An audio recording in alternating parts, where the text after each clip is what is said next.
spiritual leader of Iran, Ayatollah Ali Khamenei, has repeated the death sentence against the author Salman Rushdie.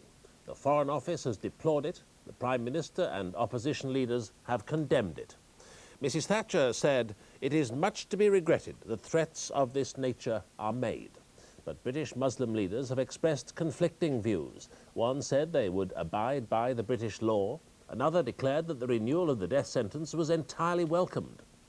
The original call for Salman Rushdie's execution came almost a year ago from the late Ayatollah Khamenei after the publication of Mr. Rushdie's novel, The Satanic Verses. And today, at Friday prayers in Tehran, Ayatollah Khamenei said the decree against the author was still valid and must be implemented. Ayatollah Khamenei said the death sentence was still valid and must be carried out. Mr. Rushdie, he said, had committed blasphemy.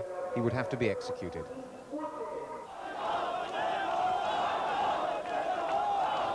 The power of Ayatollah Khomeini's religious and political legacy was demonstrated at his funeral last summer.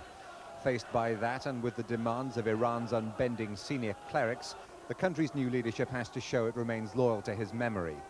The anniversary of the Islamic Revolution, which brought Khomeini to power, is this weekend.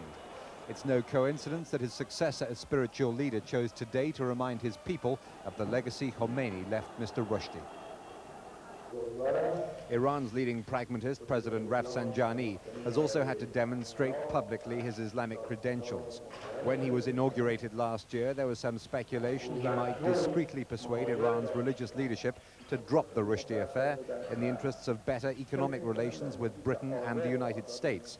But if he's been trying to do that, his lobbying has been very discreet, and that could be a calculated risk. They feel that for the time being they can have a strained relationship with Britain and America while trying to improve their relations with West Germany and Japan, which has got economic priority. There were crowds out today in Tehran welcoming the 9 Iranians expelled by Britain, reportedly for plotting to kill Mr. Rushdie. Since the original death sentence a year ago, fundamentalist demonstrators in Iran have left no one in any doubt about their views of his book or their approval of the edict. Salman Rushdie's publishers, Viking Penguin, said they condemned the renewal of the death threat, but they would not say whether a decision has been taken to publish the Satanic Verses in paperback. There's been renewed support for Mr. Rushdie from fellow writers, and leaders of the Muslim community in Britain have once again urged followers of the faith to stay within the law.